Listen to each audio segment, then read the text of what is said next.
¿Qué tal? ¿Cómo están? Muchas gracias, Sandro.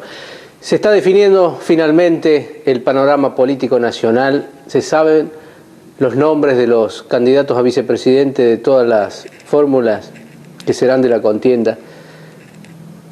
Scioli eligió, como no podía ser de otra manera, a alguien del riñón del kirchnerismo, alguien que ha estado desde el principio, desde los inicios del proyecto kirchnerista allá por 2003, se trata de Zanini, y hay un peligro y mucho miedo e incertidumbre en la mayoría de los argentinos sobre lo que puede llegar a ser este hombre con poder si, no ocupando ningún cargo expectable, es decir, nunca habiendo sido elegido por el pueblo, pudo hacer todo lo que hizo, se imaginan, el día que tenga facultades delegadas por la voluntad popular. Queda un párrafo aparte para aquellas desafortunadas declaraciones de Cristina y de Aníbal Fernández, que decían que en un nuevo acto mentiroso y oprobioso, que en Argentina había menos pobres que en Alemania. Uno realmente no sabe si reír o enojarse. Yo realmente creo que los alemanes se están matando por venir a vivir a Argentina, se arrojan al Atlántico desesperados seguramente, y no resiste el menor análisis y no vale la pena perder tiempo en contestar ese tipo de barbaridades que muestran el nivel de mediocridad intelectual de la Presidente y de sus funcionarios. Mediocridad intelectual y moral, por cierto. Se habla tanto del modelo por estos días y se pone como en discusión si la Argentina quiere volver a los 90 o si quiere continuar en esta senda que ellos llaman de crecimiento y de inclusión y de matriz diversificada, etc. La verdad es que la única verdad de este modelo, como decimos siempre, son los números y son las realidades.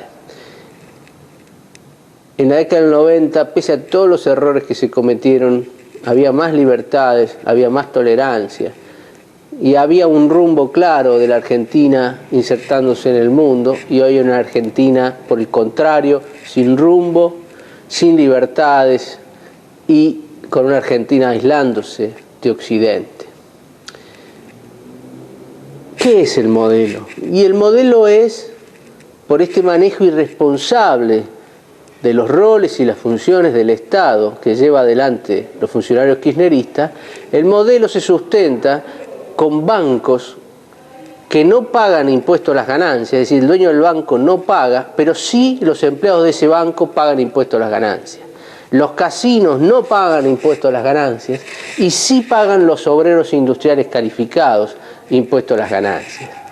Esto es, básicamente, resumiendo el modelo. Y también se sustenta con un gran gasto público, con una presión tributaria atroz. Fíjese, habíamos hablado ya de la presión tributaria y de la utilización de los recursos del Estado solo para autofinanciarse y no para coparticipar el dinero a las provincias, que el Estado Nacional se quedaba con 3 de cada 4 pesos de recaudación.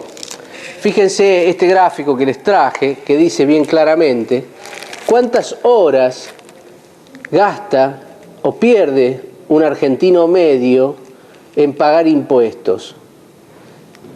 Un argentino medio tarda aproximadamente, pierde 405 horas en pagar impuestos.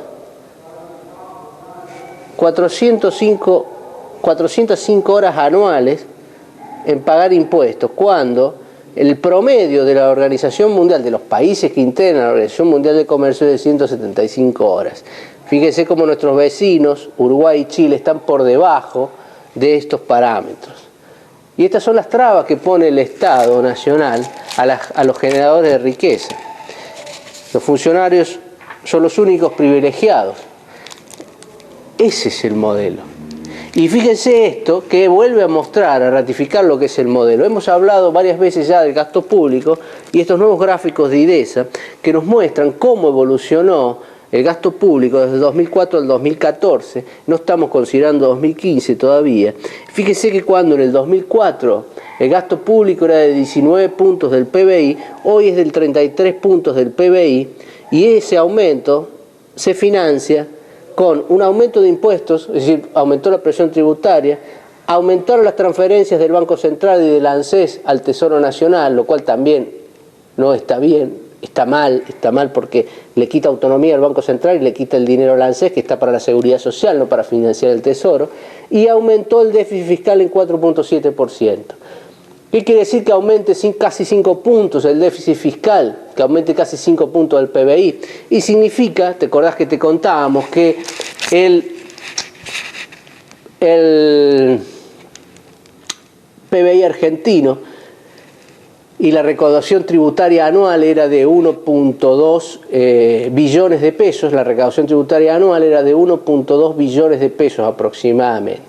Si tenemos 5 puntos de PBI, que está en el orden de los 400.000, 500.000 millones de dólares del PBI, de déficit fiscal de PBI, estamos hablando de un déficit fiscal de 20.000 millones de dólares. Por eso la deuda externa se está incrementando año a año, pese a que nos quieren hacer creer que nos estamos desendeudando. Estos son los peligros de tener estados grandes, como decía aquella canción de León Gieco y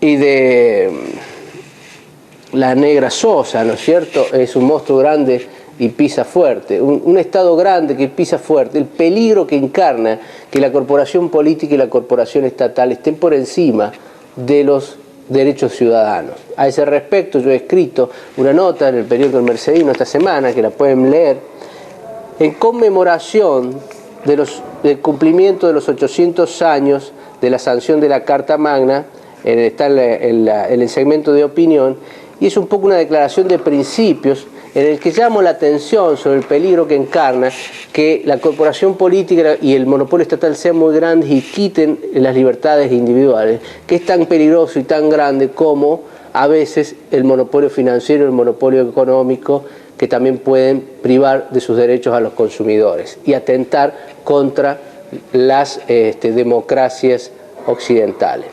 Les recomiendo que lean esa nota, que fue escrita para los dos periódicos, El Mercedino y La Mañana de San Luis, para que nos hagan llegar sus observaciones, sus críticas y, si es posible, podamos interactuar en un diálogo de ideas que nos enriquezcan a todos. Así que con esto los despido y los espero en la próxima columna.